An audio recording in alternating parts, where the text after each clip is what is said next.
like Elliot Ness. The track hits your eardrum like a slug to your chest. Back a vest for your Jimmy in the city of sex. We in that sunshine state where the bomb ass him be. The state where you never find a dance floor empty and pimp speed. On a mission for them greens. Lean, mean, money making machines serving fiends. FightSaga.com presents WAWR Week Radio chats with boxing scribe Joseph Herron and former prizefighter young Billionaire. Guys, welcome. It's a fine Tuesday evening. Want to thank everyone for joining us this evening. Hope you guys had a wonderful weekend and have started your week off on a positive note. I'm Joseph Herron. Welcome to WAWR Week Radio chats. Guys, I apologize that Ronnie Shields, well, he was out of the country last Tuesday, and now, well, he has a big assignment at the Armory in Minneapolis this Saturday. It's going to be televised on Fox. Yeah, he's training Big David Morrell, the current WBA regular 168-pound title holder. And so they're flying out tomorrow morning. He couldn't be on the show, but he wanted to send everyone his best wishes. So, guys, please tune in for that. So we've scheduled WAWR Week Radio chats to introduce the newest member of the FightSaga.com team on the WAWR Week Radio Network, and that's former prizefighter based out of Houston, Texas, one and only Mr. Young Billionaire, Young Bill. Welcome to the show, brother. It's good to have you, brother. It's a pleasure to share the air with you, my friend. I tell you what, congratulations to Naoya Inoue. We've got so much to discuss today in only 1 hour time, right? So in the immortal words of Jerry Reed of Smokey and the Bandit fame, we've got a long way to go and a short time to get there. So, guys, congratulations, Naoya Inoue. I know a lot of fans are pissed off that this wasn't televised on ESPN. But, guys, keep in mind, and, you know, when we were discussing all of this on H Money's channel last night, Young Bill, I told everyone that, look, he's going to be fighting really early in the morning, right? I think the fight started at about 5:30 my time, our time, right? Central, 6:30 Eastern. So, no, this wouldn't have been televised. It's not worth paying the licensing fee, right? If you're top rank in ESPN, because that comes out of the top rank budget, right? When you have to pay the licensing fee for this. So a lot of people are pissed off at Bob, and they shouldn't be. Guys, this has really put a hindrance on his progression as an attraction in America. And no, it's not Top Rank. It's not ESPN. It's COVID. This guy hasn't been able to fight outside of Japan for quite some time. And all the momentum he was building in America, them actually promoting him as the monster, as this huge marquee superstar, well, that came to a screeching halt with the pandemic and with the travel ban. And we all saw what happened to Golovkin's fight. Well, yeah, he's not leaving anywhere. So that's the story, guys. But Young Bill, did you hear what Rolly Romero was saying about Devin Haney on Fight Hype?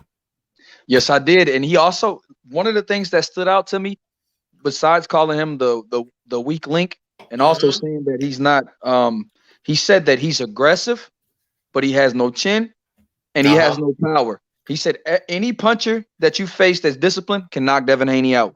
What do you think about that, Joe? Well, I'll give you my thoughts as soon as I read this quote, brother. Yeah, so he stated on Fight Hype, quote, "Man, Devin is the weakest link. I really do feel bad for him. He's going to fall and it's going to hurt worse than anything. It's not his fault that he was born with effed up genetics. Man, he's got a lack of power, fragile body frame, his weak legs. He's ugly as F. Like I just feel bad for him. He can't do anything to change that because he was born like that. Just because you say, I have more money than you, it doesn't change anything. He's weak as F with no power." End quote. Wow. I thought his last quotes about Devin by calling him the B word were disrespectful, Joe. So with this, that's a backhanded slide, right? That's actually disrespecting his father as well. He's blaming it on his dad's DNA. How do you like that, brother? There's no love lost there.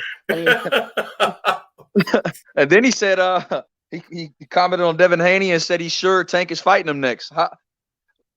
You know, I don't know how he could be so sure, but he seems to be very sure about that. But he also he's very hard on Devin Haney. I would love to see.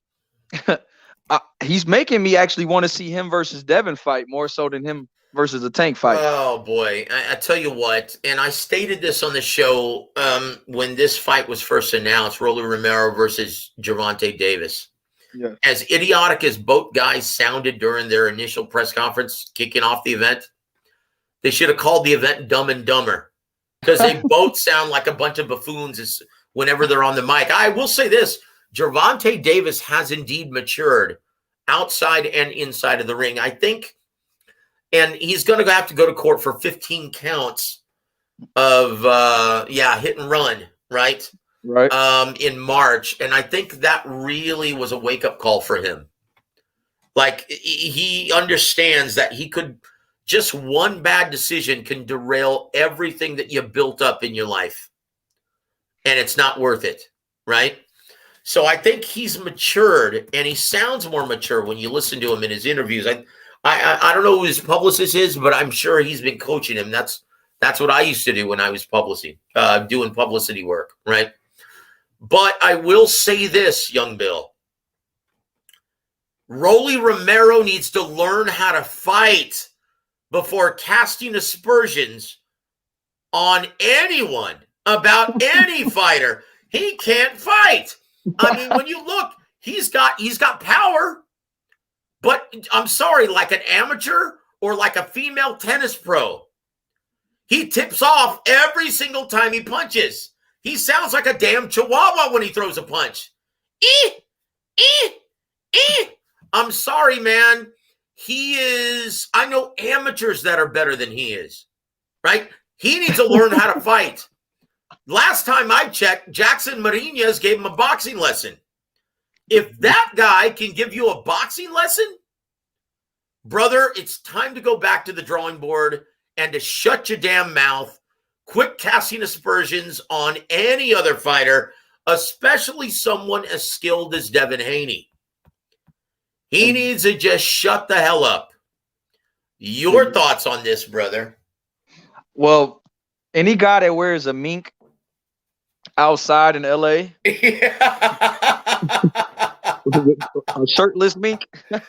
Oh, and who hasn't even, and anyone who's wearing a shirtless mink and hasn't even broken the 100,000 mark for any one single fight.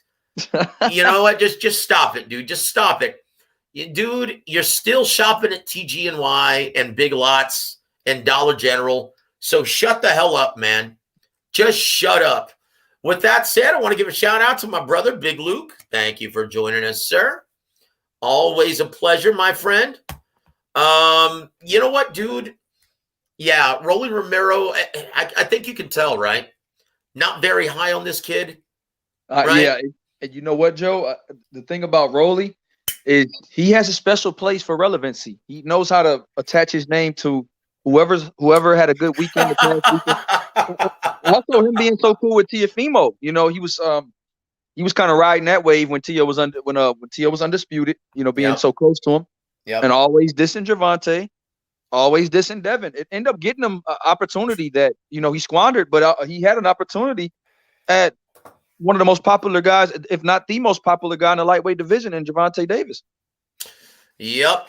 Well, the primary reason why he got that fight is, well, he's being handled by Floyd Mayweather as well. Yeah. That's the only reason. Make no mistake about it. It wasn't because of his mouth. But I will say this. Brother, you make Adrian Broner sound like a Rhodes Scholar. Shut the hell up. Like, seriously, he makes Adrian Broner sound like William F. Buckley. Brother, dude, I'm serious. He's neck and neck with Floyd in terms of who reads better. Come on. brother, I'm sorry. That's a low blow right there. My apologies, Mr. Mayweather. My apologies. But come on, man. So Big Luke says, a lot of mink in my closet. Well, you live in New York. You get a pass, my friend. And Dragonleg joins us. He says, I like Rolly. Well, he's entertaining, bro. I'll say this. There's no accounting of taste. Yeah. Dragonleg says, funny as F. Oh, geez. Well, like I said, to each his own, my friend. Thank you for joining us, Dragonleg. God bless you, brother. And if there's anything that you'd like us to discuss or bring up on this show, please let it fly. I want to also thank Trollmaster Mike for joining us. He says, Rolly is fun to watch when he talks. Yeah, it's a damn shame he can't fight. Seriously, I wish he were as effective in the ring as he is on the mic. That's the last I'll say. Young Bill, your final thoughts on all of this before we get how you rank the lightweights currently. Well, I believe that I agree with everybody in the chat. I think that Rolly is great for the lightweight division.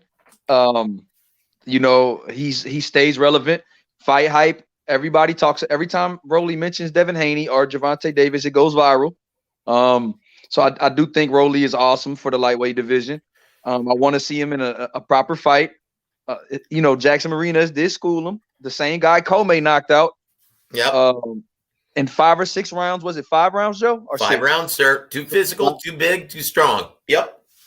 Yes. So Rolly has a lot more bark than bite, but I like Rolly's personality. Good for the sport.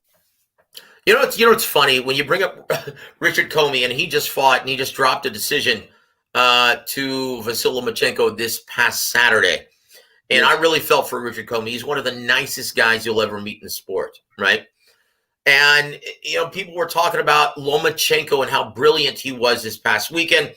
And there was a fan on Twitter trying to troll, right? Saying, oh, man, he's lost 4 of his last 10 fights. Oh, man, he's a C-level fighter. Quit trying to give this white boy credit for beating a C-level fighter. And I said, you know what? 4 out of his last 10 fights lost? Sir, you just described Sean Porter. And there it is. He didn't have anything in return from that. So wow. And look at those names, Joe. He fought Robert Easter. He fought undefeated Robert Easter at the time. Robert Easter had never lost. He fought Teofimo Lopez, Vasyl Lomachenko, the last 2 unified champions at 135. Yep.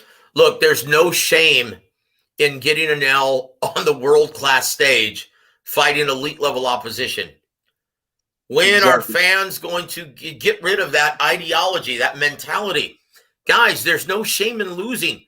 There used to be a saying in boxing that if you're undefeated, you're just not fighting the right fighters. You're not fighting at the world-class level. When was it, Young Bill? When did it become a sign that you're a shot fighter or a bad fighter if you have a loss on your resume? There's a certain guy that promotes Gervonta Davis. that I think lives in Las Vegas. Yep. I don't want to cast aspersions because he's one of my. I watched all his fights, but dude, look! Inside the ring, I love me some Floyd Mayweather. To this day, Floyd Sr. is still a dear friend of mine.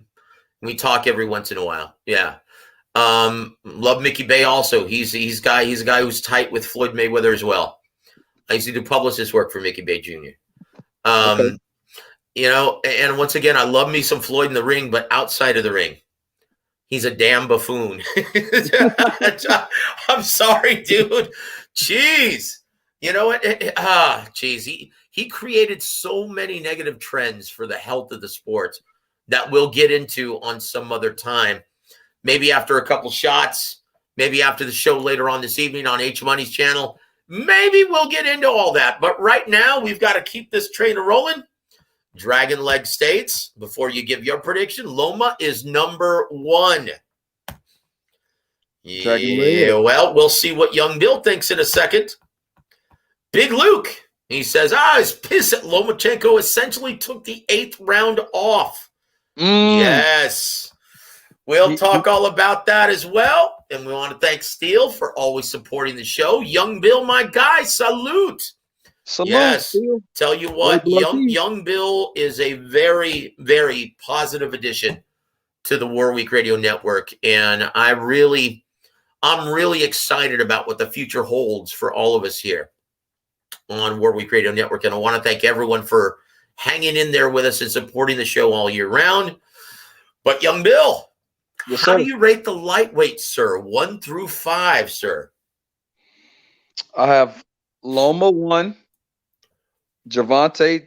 I have Kambosos 2 because of accomplishments. Then I have Gervonta 3, Haney 4, Ryan 5 because T.O.'s not a lightweight anymore. Nope. So you've got Ryan Garcia, Cinderella, as number 5. You know, brother, and once again, if I had to rate my 5, I wouldn't even, after January, it'll be an entire calendar year before, since he's fought. He shouldn't be on anyone's list after that, but I'll give you a pass because we're still in 2021. And he technically did fight this year. And he, put forth a great performance against Luke Campbell, former Olympian, in which he was, floored. And that wasn't just a flash knockdown. That was a bad knockdown. He got up and later on in the round took it to Luke Campbell. That showed a lot of heart, showed a lot of toughness, showed a lot of grit. Now he's very impressed, but it's a damn shame he hasn't done anything since. That's a damn shame. And that's something that, if he wants to be a major player in this sport, if he wants to be an attraction, he's going to have to work everything out personally, everything he's going through mentally, and either make a decision whether or not he wants to do this. Because, young Bill, you're a former prize fighter. What is it like getting in the ring? And if you're dealing with mental anguish or anxiety or depression, how tough do you think that would be? Considering 90% of the sport is mental, I believe that Ryan is a shell of himself if he's not right physically, because you can't give your all in camp. It's hard to focus when you got a lot of things going on, especially internally your own.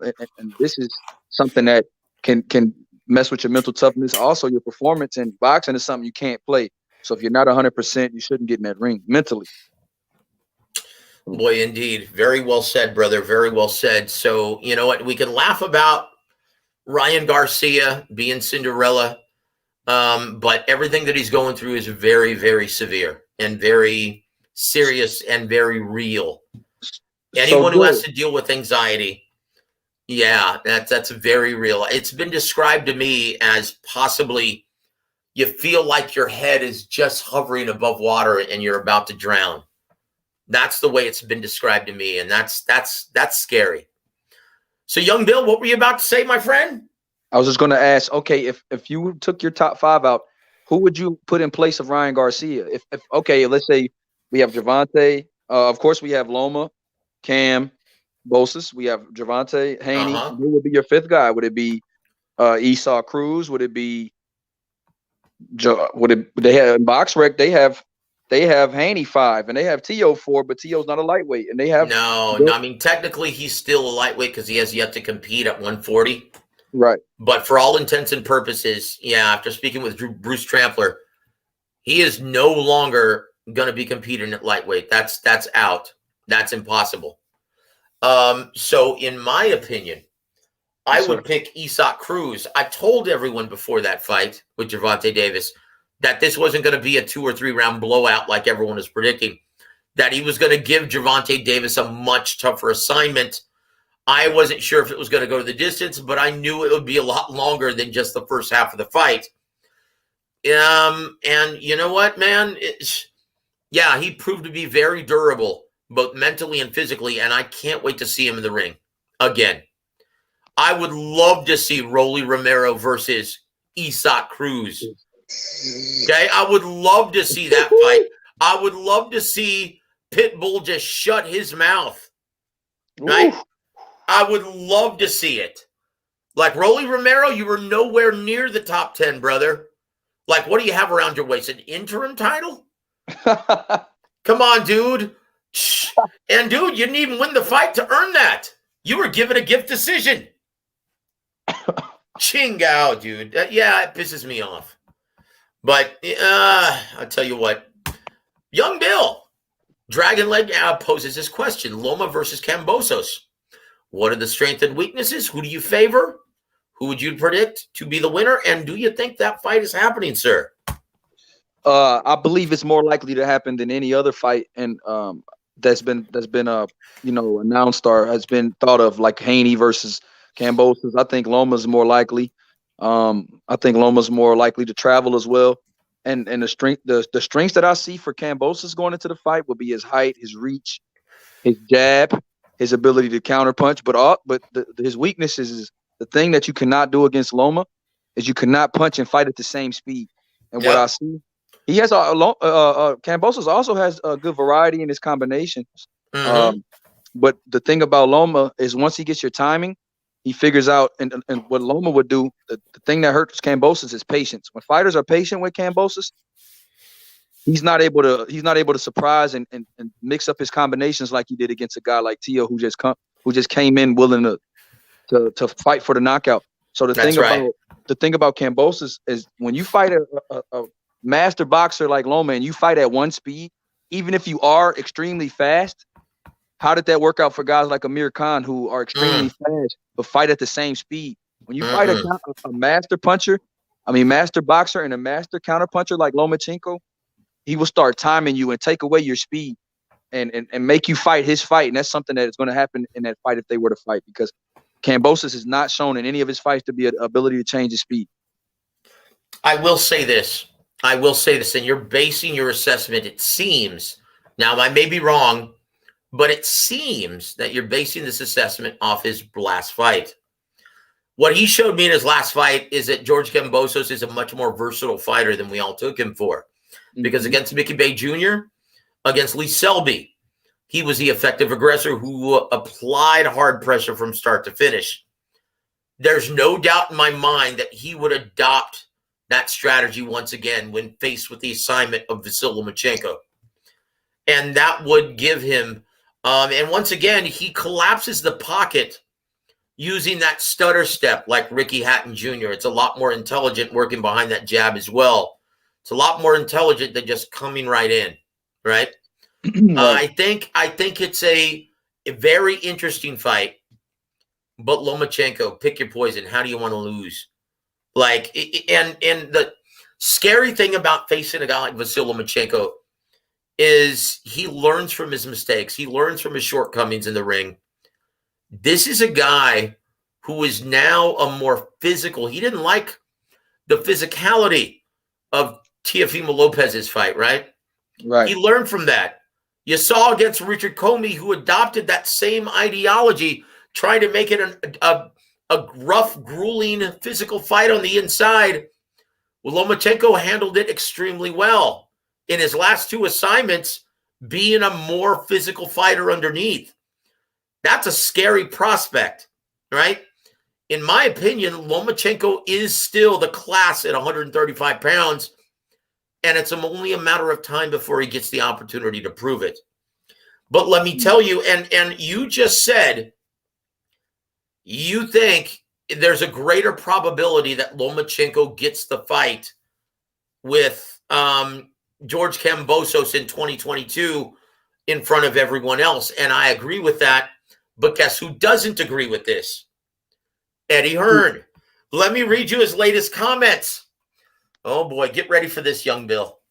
Oh. He said this. The Geico's Gecko said this. You know, Lomachenko might be the best lightweight in the world, but I feel you've got the quartet at the moment, which is Tank, Haney, Kambosos, and Ryan Garcia. I think you're going to see those fights happen before Lomachenko gets that in that mix. End quote. You know what, dude? The more I listen to Eddie Hearn talk, the more it turns my stomach. Just shut your damn mouth. It's like, does he even know what he's talking about here? Because I'm sorry, the Bob father, if he makes Vasyl Lomachenko a mandate by the WBO, a mandatory challenger, he's getting that fight. And he's getting that fight before everyone else. I'm sorry. That's just the way it is. I mean, logically, if you had all the belts and if you were a big draw in Australia, and these other guys aren't your mandates. They're not mandated to fight you, right? Gervonta Davis, Ryan Garcia, Devin Haney, right? Why on earth would you fight them then?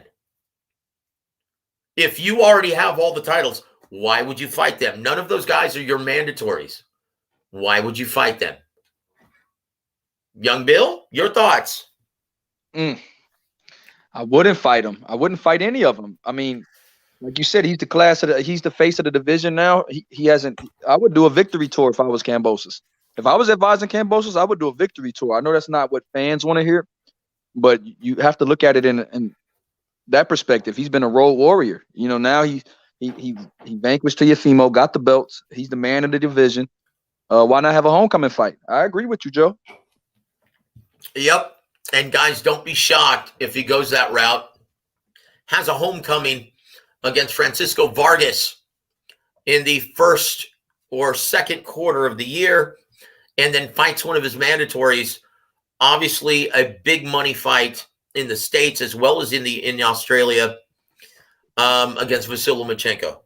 Because because like you said, Bob is definitely real cool. I mean, you know, is real close with the WBO. He can make things happen. So, and Loma's the #1 contender in the WBO and multiple sanctioning bodies.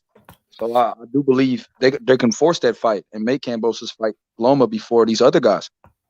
Indeed. Want to thank Lance Meyer for joining the show. God bless you, brother. Also want to thank Big Frank for joining us. He says, well, to unify the belts, why else? Undisputed helps his brand. Well, I'll say this.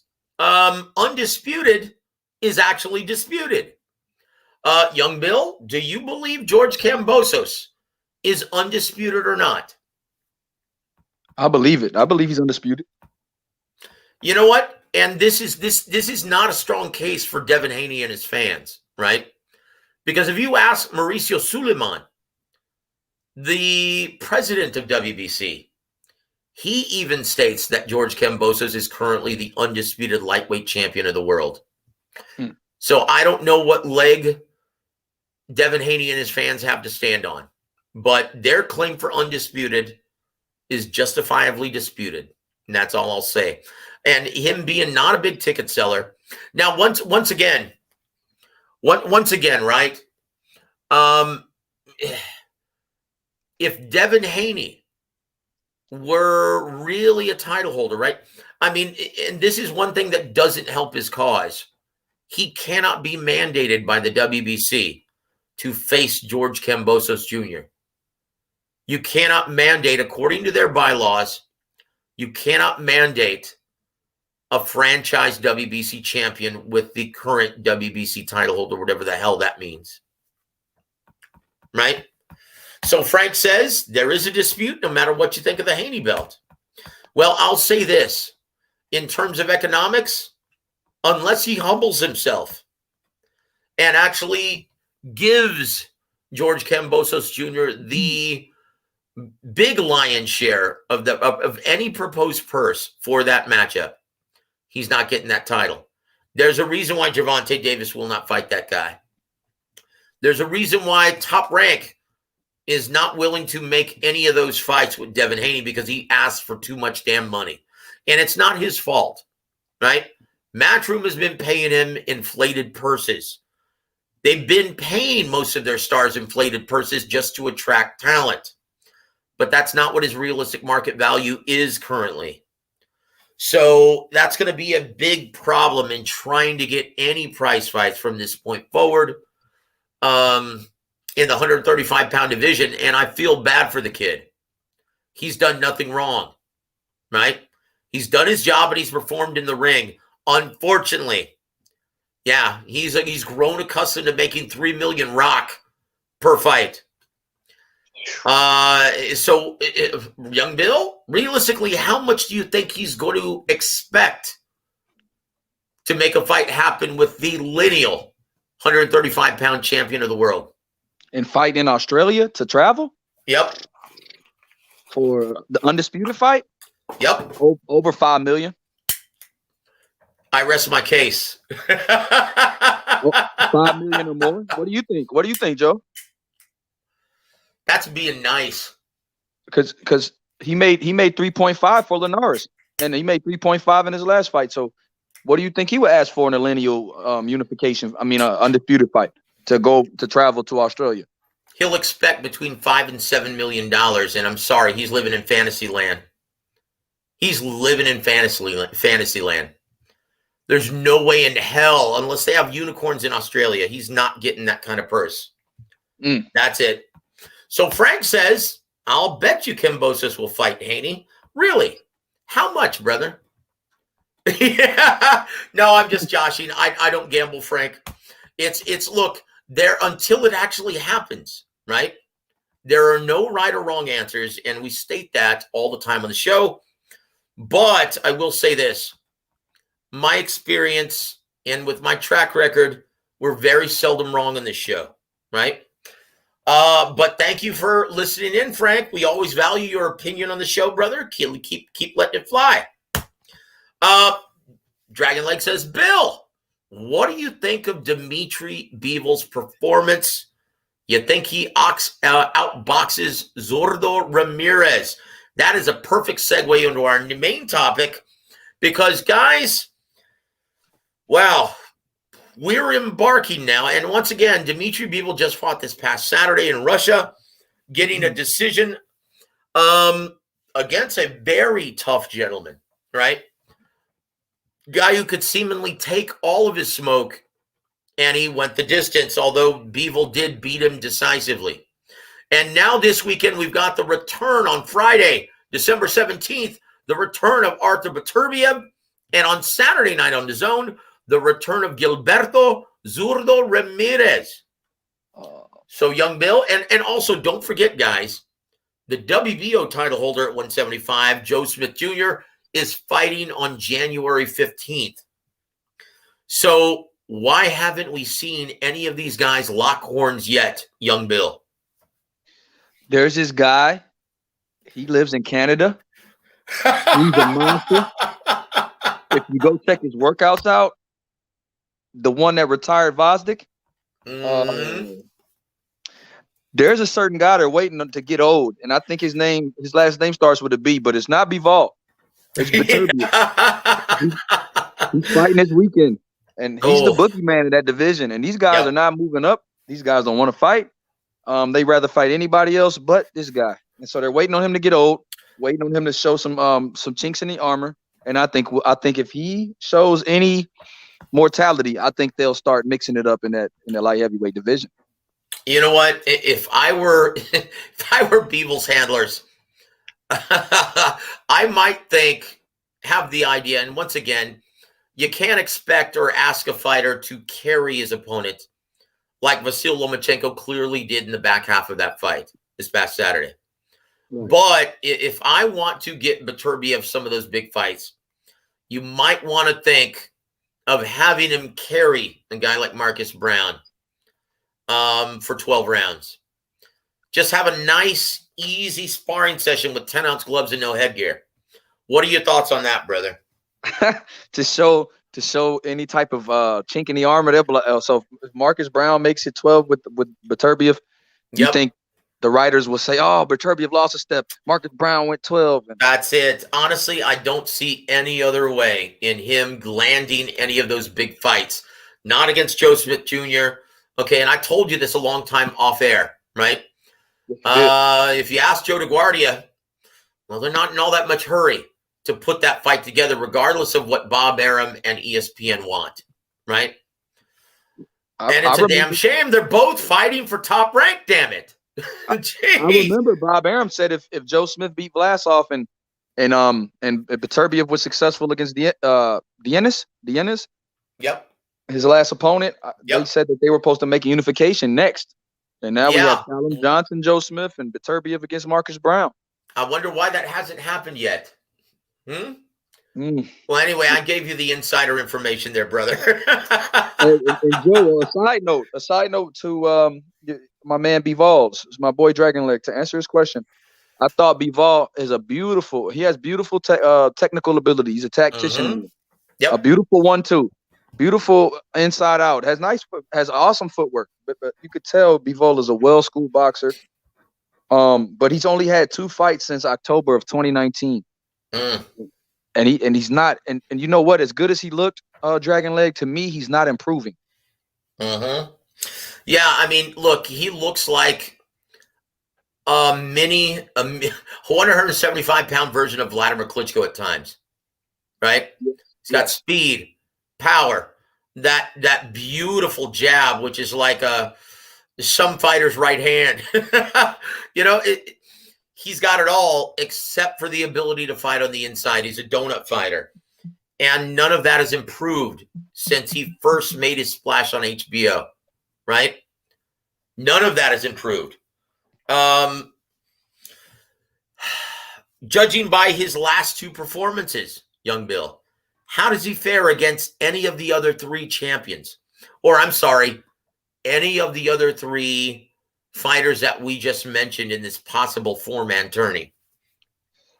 He already beat Joe Smith, so I would favor him over Joe Smith. I would favor now, before these last 2 performances, I would have favored Bivol over Zurdo, but now I have to see Saturday's performance by Zurdo. Now I have it a 50-50 fight, and I favor Beterbiev over everybody until I see chinks in the armor. Yep. And look, there's no reason why we shouldn't get a 4-man tournament out of this. I mean, come on. What are you trying to build the fight? Brother, you could keep trying to build this thing for the next 2 years, and it's not going to get any bigger. Bivol and Zurdo Ramirez, there's no building that fight. You want to build their marquee stature as an attraction? Have them fight each other, Hearn. That's it. Because they're not getting any bigger fighting Yaneski Gonzalez. Okay, I'm sorry. And no offense to Yaneski Gonzalez, he was a contender about 5-6 years ago. Yes. Come on, dude. But look. And once again, Zurdo Ramirez, he made a terrible decision in leaving Top Rank, right? He thought he was going to be the businessman. He thought he was going to get the big fights without Top Rank. Well, once again, if you become a free agent and you're not a big-time attraction, good luck getting those assignments and those TV dates. Good luck, right? And so he came crawling back to a promoter, signed with Golden Boy Promotions. And so I think he's taking these 2 fights because of his large inactivity at the world-class level. Brother, make the damn fight. Make the damn fight. Okay? There's no reason why we shouldn't see a 4-man tournament. Arthur Beterbiev and Joe Smith Jr. are both fighting on the same platform under the same promotional banner. Both Bivol and Ramirez are fighting on the same platform. What's the holdup? And you know what, Joe? If Frank Warren has something to do with it, we won't get a Joe Smith versus Beterbiev unification fight anytime soon because Anthony Yards promised the winner, like WBO, mandatory. He's going to fight the winner of Joe Smith and Callum Johnson. So that's another guy that's not going to get, but Beterbiev's not going to get next. You know, that's my point. Unification trumps any mandatory, right? Do it before this matchup gets stale dated, right? Do it, please. There's no reason there, but I do like the fact, right, that the boxing powers that be, they've scheduled all the top 135 pounders to be competing at the same time. And I like the fact that all the 175 pounders, the top guys, are competing around the same time so we can have these discussions and we could possibly build that tournament. But you have to fight each other, guys. What's the damn holdup? What's the damn holdup? And you know what? These spoiled bitches have grown accustomed to making, millions for tune-ups, millions for soft touches, to the point where now they want to break the bank if they have a risky endeavor or a tough assignment. Like I'll give you an example, right? Dillian White. Okay, he became the mandatory challenger for Tyson Fury. Now they're talking, Dillian White now expects a 55-45 split in negotiations, or else he's not fighting. Right? According to the WBC bylaws, he's going to be entitled to 20% if this goes to purse bid. And they can't reach an agreement in negotiations. What are the chances of him getting that, young Bill? Slim and none. Look, you're dealing with Bob Arum, okay? You're dealing with Bob Arum and Frank Warren. They're not going to give you 45% of a purse. Come on. Here, listen to this. And Frank says, come on, Joe, that's just negotiation. You start high. No, he's saying he'll back out of the fight if he doesn't get 45% of the purse. And this idiot truly believes he deserves it. And once again, this is par for the course. This is why we're bringing it up. This is par for the course, right, of how fighters think now. This guy thinks he's a genuine ticket seller and pay-per-view commodity in the UK. Right? This guy, and I'm sorry, what happened to the days, young Bill, of contenders taking on the champion and taking short money just to get that opportunity? What happened to those days? Do you remember when Floyd Mayweather Jr., whenever he used to pick an opponent and they used to call the Floyd Mayweather sweepstakes? Do you realize that aside from Canelo and Pacquiao, he never paid anyone more than $3 million? Do you realize that? I'm aware. Okay, yes. Well, that's how much Devin Haney makes per assignment now, according to Eddie Hearn. Right? Right. What the hell is going on? Where a guy like Caleb Plant is not going to fight Canelo Alvarez unless he gets $10 million? Payday. I want What the hell is wrong with these guys? Where's the money supposed to come from? Right? Where's it supposed to come from? Is the demand really that great for these matchups? Guarantee you, Showtime didn't make any money. And that did 600,000 purchases on pay-per-view. You know what, Joe? I got a question. I wonder, did Alexander Usyk have a problem with his split against AJ when he became the WBO mandatory? I wonder, was Usyk threatening to pull out the fight if he didn't get a certain split? You know what? That negotiation took a while, right? Right. Took a very long time to actually get done. You know what? I'm not privy to that. I have no idea, but my guess is probably not. No, it probably had more to do with location, more to do with venue, more to do with just whether or not that fight was going to take place. Because remember, at that time, they were knee-deep in negotiations for the unification bout and the undisputed between Anthony Joshua and Tyson Fury. Mm-hmm. I think that's what it had more to do with, right? Right. But Frank says 70-30 is fair. Yeah, well, as long as the WBC, and you know what? The WBC may step in and change the purse split to 70-30. They may, just to make sure that this fight gets done, right? Because the WBO stepped in and changed the purse split for Crawford Porter, right? Because both guys were former champion, or Sean Porter was a former champion, and he had grown accustomed to making a specific amount of money, right? So you very well may see the WBC step in, but until that happens, you really think Bob Arum is going to negotiate anything more than an 80-20 split?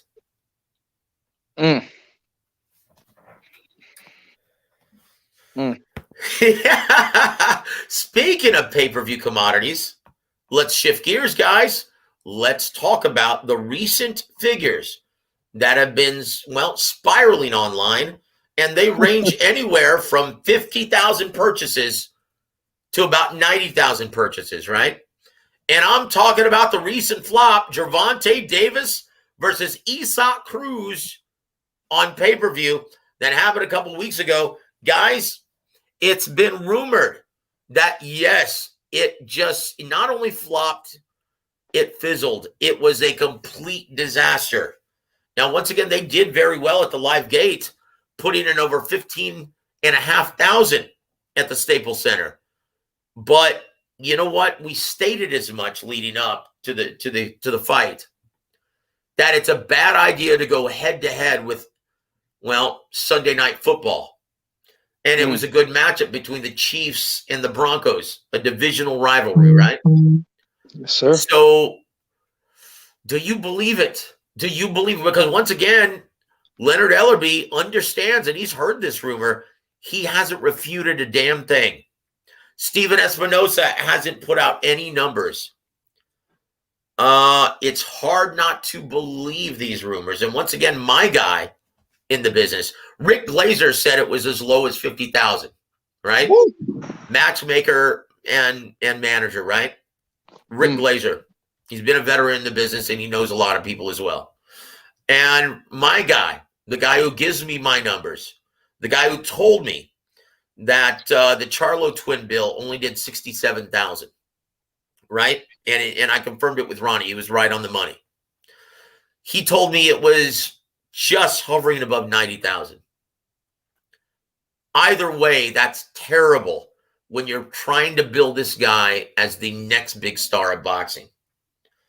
Young Bill, is it time to do away with the antiquated pay-per-view business model? Yes. And I've Joe, before this, I've been saying this because, you know, like you've taught me a lot off air about how PBC, and not just trying to, you know, bash PBC, but these guys have absurd purses to where the networks are not willing to cover these purses unless it's on a pay-per-view model. And for the health of the sport is hurting the sport, because you have matchups that shouldn't be pay-per-view, where you have guys that are building their brand, but you can't build a brand if nobody's seeing it. 90,000 purchases, Joe. If that is 90,000, that's over 110K thousand less than what he did in his last pay-per-view against Mario Barrios. Yep. Look, guys, and you're absolutely right on the money, Young Bill. You're obscuring your best product from the mainstream and casual audience. Okay, no one's seeing it. No one is seeing this live, right? If he is the fighter with your biggest promise from a business perspective, why on earth wouldn't you want to build that commodity, cultivate that attraction to a much greater demographic? Okay, why would you obscure it and put it on the pay-per-view platform? No one's going to see it, right? You're right on the money there. And look at a great matchup. And guys, maybe I'm in the minority, but I love this matchup. It's a crossroads fight between Keith Thurman and Mario Barrios of San Antonio. I love this fight, but you know what? Damn it, it's not pay-per-view. Oh my goodness. If you know what, Joe, Keith Thurman's first comeback fight was on regular TV. Josecito Lopez and Keith Thurman, and it did how many views? It was way over 2 million. Yeah, it was one of the highest viewed fights that year when Keith Thurman made a comeback. That's right. So this tells me, guys, and once again, this isn't good for the health of the sport. What this tells me, and then you look at them putting Luis Ortiz versus Princess Charles Martin on pay-per-view as well. What that tells me is that Fox is no longer interested in paying for any of these purses without the added pay-per-view revenue stream. Guys, that's not good. Okay? HBO did that same thing before they ducked out of the business of boxing. Wait a minute. G-Ball, thank you for joining us, brother. And once again, I need to post 2 comments, right?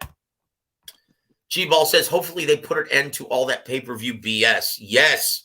Here, brother. Right? But then he also says Mario Barrios is too small for Thurman. Exactly. You know what? I disagree with that. Mario Barrios is a guy who, even at 140, he was a biscuit shy of welterweight. This is a guy who confided in me before the Gervonta Davis fight. He was having a lot of trouble making weight. He was going to move to 147 before they got that assignment. And he stuck around 140 just to fight Gervonta Davis. Right? So this is a guy who is a natural welterweight or junior middleweight. He is not too small for Thurman. In my opinion, this is a true crossroads fight and a pivotal one for both men at this juncture of both of their careers. And if you had to guess, young Bill, which version of Keith Thurman are we going to see on that night? Are we going to see an old Keith Thurman or the Keith Thurman of old, brother? More likely, we're going to see an old Keith Thurman. I mean, Joe, there's nothing that I know the body needs rest, and I know he's been injury prone, but there's nothing that gets you prepared for a fight like fighting, and he hasn't been doing that, Joe. And Bevo, we've seen Bevo's performance against Craig Richards just off of a layoff about 20 months, and we saw the rust there. So imagine a guy that by the time he gets in the ring will be over 30 months since he had a fight, and he's had injuries. Joe, I think we're seeing the Keith Thurman of old, which is why they're giving Barrios this assignment. And hopefully, like you said, it's a crossroads fight, but Barrios is coming off a loss as well, which is why it's a very intriguing fight. Mm-hmm. I love this matchup. This is a great job of matchmaking by Tom Brown. But damn it, this needs to be on regular flagship home of the Simpsons Fox. This is silly. Once again, you're obscuring the product. You're obscuring the best product from mainstream and casual fans, right? So, G-Ball, he says, Barrios is a big 140 and a small 147. Look, tell that to Sean Porter, right? Sean Porter wishes he was 5'10", right? And had the frame of Mario Barrios. Tell that to little Kevin Hart, who just fought Terrence Crawford, okay? Did I just say that on the air? Mario Barrios. No, thank you for joining us, G-Ball. Thank you for being a part of the program, sir. God bless you, brother. And we value all of your comments and all of your opinions. And once again, there is no right or wrong answer until we see them see the action unfold in the ring. What's that old saying that Don Chargan used to tell me all the time? He's like, Joseph, the truth always reveals itself in the ring. It's just opinion until it happens, right? Now, Joe, let me ask you one quick question before we. So you have David Morrell versus Alantez Fox this Saturday, with your friend Ronnie, who's training David Morrell. That's right. Everyone tune in on Saturday to Fox.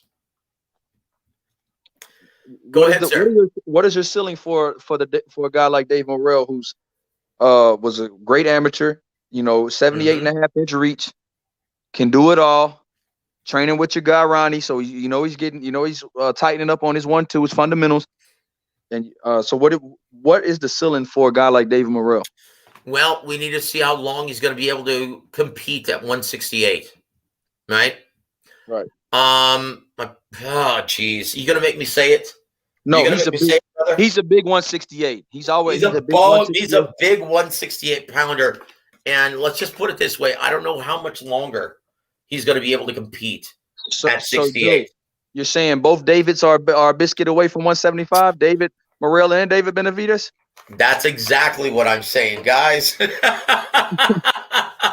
But I will say this. They have him on the fast track to the major 168 or 75-pound title because of his extensive amateur pedigree, right? Geez. Yeah, he's going to be on the same track as someone like Artur Beterbiev, who won his first title with less than 10 victories, right? You're seeing that with David Morrell because he's that advanced. You have that luxury. You can move him along a lot faster. He doesn't have to compete at the 4, 6, and 8 round level, right? He's already seasoned because of his deep amateur background. He's going to be a handful for everyone. In my opinion, if he stays healthy and gets the most of himself in the gym, working with Ronnie Shields, and I know he will because Ronnie doesn't put up with any nonsense, sky's the limit for this kid. You may see him eventually be a leading candidate to fight someone like Canelo Alvarez, right? And the fact that he's a Cuban exile, that is a ticket seller at the Armory in Minneapolis. Boy, that's saying something. This kid, how many Cubans do you know of, right, that have turned pro and are legitimate ticket sellers in this business? Joe, that's always been the problem. You had Yep. Eberslandi Lara. They were trying to find this guy a home, where you could, even Luis Ortiz, try to find him, put him in Miami.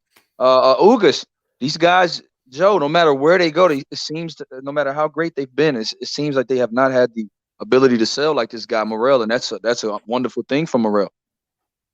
Yep, and you know what? A lot like Yuriorkis Gamboa, right, who was also a decent size attraction, and one of the more entertaining fighters in those weight divisions, in his competing weight divisions when he was on HBO regularly, right?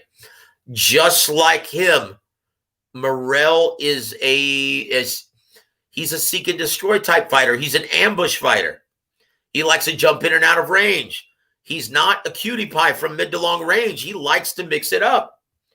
That's why he's becoming such a big ticket seller in that area. He's exciting. He's entertaining. He just doesn't put you to sleep waiting for an opportunity to counter effectively. He's not a guy who's going to run around the ring.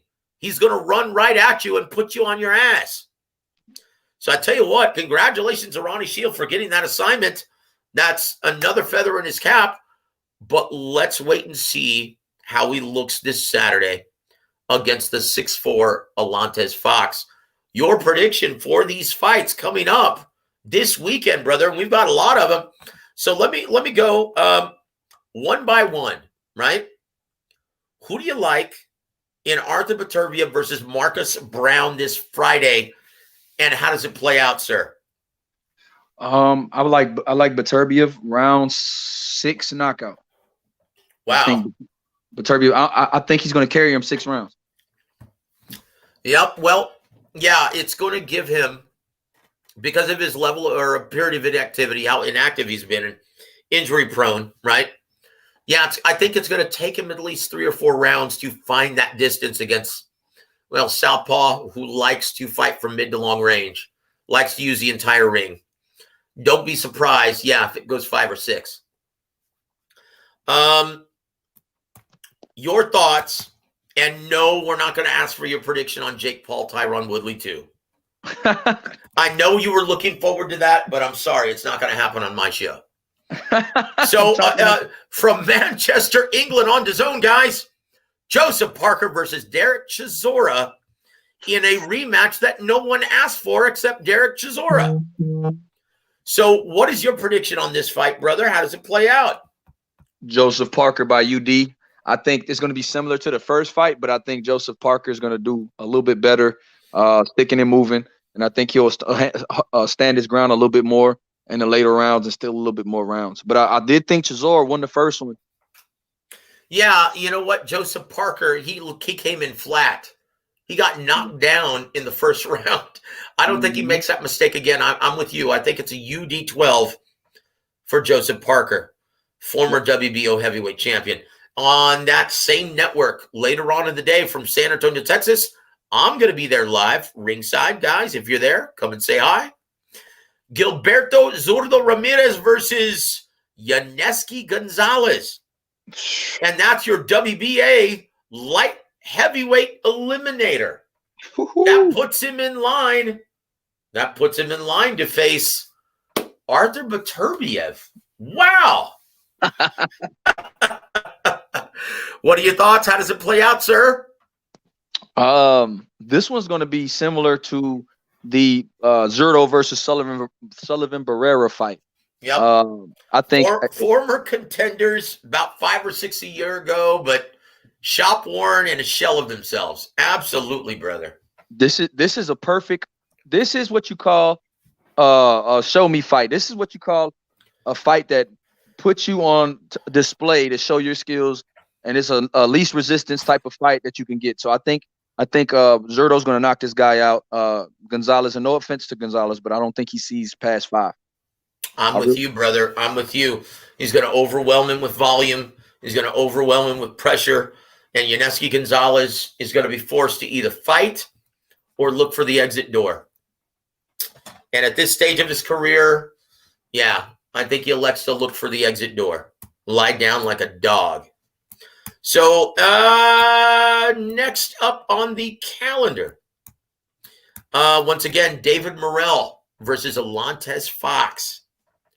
6'4" Alantez Fox, who started his career at 147 pounds. How does he fare at 168 against one of the bigger punchers and one of the, top prospects at 168? David Morrell is going to overwhelm Alantez Fox, to be honest. Demetrius Andrade handled him and Liam Williams knocked him out 2 or 3 fights ago at 160. I just don't think with the physicality of David Morrell, the skill, the inside game, David Morrell can do a little bit of everything. Yep. I think Alantez Fox is going to get very uncomfortable in there, and I definitely think I could see a TKO in under 7 rounds. Indeed. You know what, brother? You might see a first-round knockout in this one, guys. As long as David Morrell makes the weight comfortably, you may see a first-round knockout. As soon as he collapses that pocket and ambushes Alantez Fox, yeah, it may be over and done with.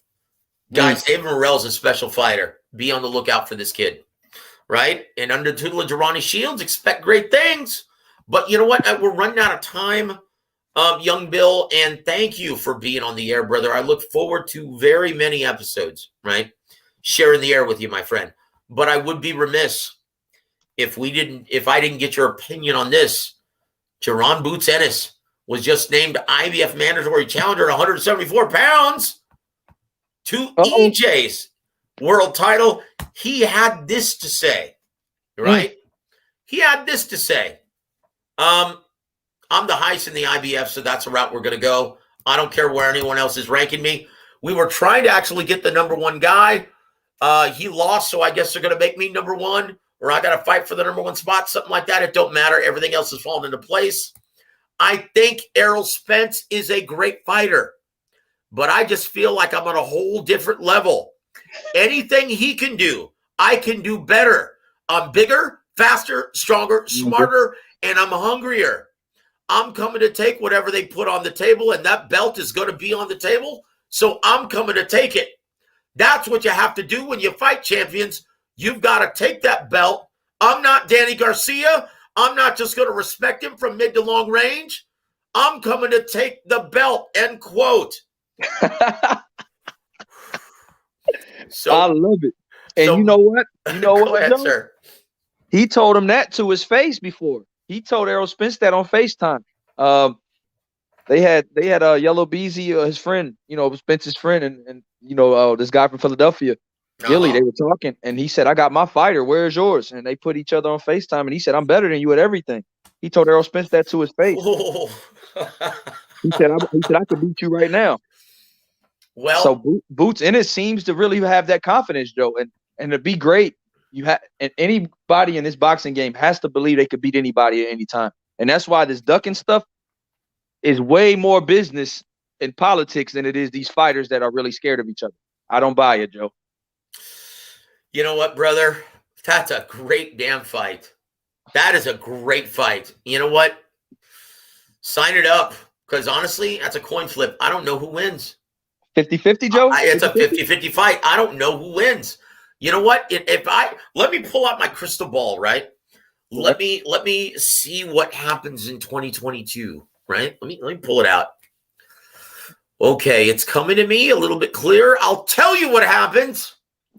Errol Spence Jr., rather than taking on his mandatory challenger for less money, this is going to put pressure on him to unify the weight division with Terrence Bud Crawford for much more money. And in my opinion, it's just as risky as taking on Jaron Boots Ennis, right? So why would you fight someone that's just as risky as Terrence Crawford for a fraction of the money? In my opinion, and for every sanctioning organization, right, unification trumps any mandatory challenger. He's just going to have to wait. In my opinion, what my crystal ball says, EJ makes the unification bout with Terrence Crawford and then moves up to 154, not having to fight Jaron Ennis or Virgil Ortiz Jr. How do you like that, brother? That sounds about right. And you know what? The winner will fight. So what do you think? How would the winner be undisputed if they were all fighting to be undisputed? Because the winner of that fight will have 3 major titles in this division. So what's the chances of Ugas going through that tournament unscathed, Joe? You know what, brother? Let me tell you what happens in that. Let me pull out my crystal ball real quick, right? Right. He loses to Stanionis. He doesn't even get to that point, brother. Why do you think he wanted out of that matchup so badly? Hey, WBA, why are you making me fight this guy? I'm the champ. Why don't you give me the opportunity to unify rather than sticking me in? Well, at the time, Errol Spence Jr. was out of commission. He wasn't even cleared to spar yet. Right. And 2, brother, if you can get past Butayev and Stanionis, well, you deserve the Spence fight. But in my opinion, Stanionis beats him up and wins a decision. That's my final thought. Wow. And I think Butayev can beat him too, though, Joe. Butayev can beat him also. That hard, relentless pressure. You know what? In my opinion, you're going to see Stanionis versus Butayev duke it out for the Super WBA Championship later on next year. How do you like that, brother? I love it. Wow. Yep. Can't go wrong with that. Look, and once again, whenever you hear a fighter saying no to a 4-man tournament, there's a reason for that, right? Because Yordeñas Ugas just got his belt. He just beat a legend, and he wants the opportunity to make money. Well, brother, here it is. No, but I want to make millions. I want to make real money. Well, brother, earn your bones then. Earn your bones, right? This isn't just Abel Ramos you're fighting. You're going to have to earn your keep. You're going to have to sing for your supper, brother. Suck it up. That's what every previous champion had to do before you, right? Suck it up, brother, and earn it. Earn your keep. Tell you what, the fans win out. The real bosses of boxing win out whenever fans fight fighters fight the best, right? Dude, what a great tournament this is for the WBA, right? Butayev already beaten Jamal James. Stanionis versus Ugas. Date should be announced very soon. Yeah, may the best man win. I love it. By that time, guys, we'll be seeing Errol Spence Jr. versus Terrence Crawford. I'm sure of it. And once again, there's only one thing standing in the way of this that could potentially derail that fight. Terrence Crawford needs to sign a multi-year agreement with PBC and Al Heyman. If he doesn't, he can kiss that fight goodbye. It's not happening. I agree. If he doesn't work with Al Heyman and PBC for that particular fight and sign with them, he's not getting that fight. We can kiss it goodbye. Well, I tell you what, it's we're 10 minutes over time. We want to thank everyone for joining us, guys. God bless all of you. Young Bill, thank you for being a part of the show. Want to thank Big Luke for joining us. He says, hope the kid from San Antonio hands part-time Thurman his ass. You know, brother, I don't play favorites, but that would be something, wouldn't it? G-Ball says it's all good. It's a debate. Yes, it is, sir. There are no right or wrong answers until they actually partake or meet in the ring, right? G the PT, welcome to the show, sir. He says, what do you think about the lack of coverage of the Inoue fight today? We addressed that in the outset of the show, but I'll tell you again. Guys, don't blame this on Top Rank. Don't blame this on ESPN. It's COVID, guys. Okay, he should have been fighting this fight in America. It's COVID, right? Because if they would have televised this live, it would have started at 5:30 this morning, right? It's not worth paying the licensing fee if you're Bob Arum, because that ultimately comes out of your annual budget that ESPN gives you, right? So, guys, it's important you understand the business of things. So you don't think that just these promoters and these networks are trying to pull a fast one on the real bosses of boxing, the fans. Want to thank Frank for joining us in his commentary on the show. He says, Parker, late stoppage. You know what? You know what? That would be something. I'm not ruling that out. Derek Chisora has been stopped, and Parker can punch a little bit. We'll see. Once again, we'll find out. The truth always reveals itself in the ring. Thank you for your input on this show, Frank. Lance Meyer, WAWR Week Radio, great show. Thank you, brother, for joining us and always supporting the show. Travis Bryant, thank you for joining the show and listening. Hold on, I can't let this go without putting some shine on this. Keith, I fought once Thurman. I'll say this, Keith, once upon a time Thurman, because that's all it is now. And Dragon Leg, once again, thank you for joining us and tuning in, my friend. Always supporting the program. God bless you, brother. It's always good to see you on the chat room. Young Bill, your final thoughts on this latest episode of WAWR Week Radio Chats? Make boxing great again. The bosses of boxing. Let's demand these fights.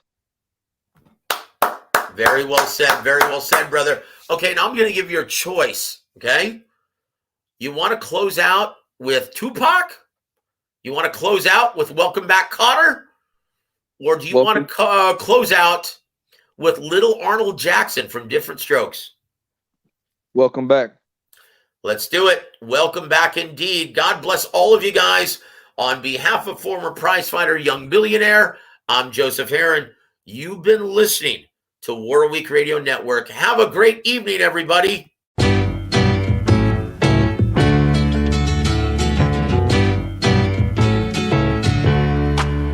Welcome back.